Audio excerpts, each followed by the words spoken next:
Adobe, a company that has been telling you to move to better alternative softwares for years. But now they made it official. Recently, Adobe changed their terms and condition, which basically says anything you create with Adobe products is now Adobe's property. Like if I edit a video on Premiere Pro, then I don't think they would re-upload it, but they might use it to train their AI. Now you might be thinking to cancel Adobe and switch to a different alternative, but it's nearly impossible to cancel Adobe, and that's why they also got sued by US government. I think the president is also trying to find his way out from his cloud subscription. Anyway, cancel your subscription. There are way better free alternatives like DaVinci Resolve or Photopea, which is a clone version of Photoshop in your browser.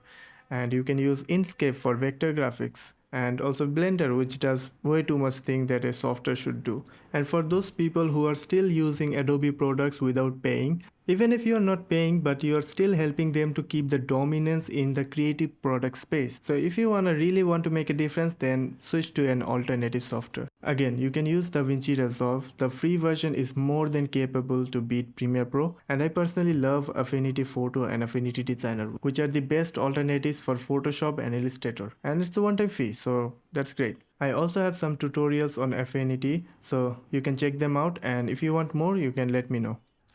So yeah, this video was supposed to be a longer video because I got a new mic. Let me know how the sound is. Is it better than my previous videos? So I got a new mic, so I thought I'd try something different. So let me know if you like this kind of tech news type of videos. I would try to make more, and thanks for watching.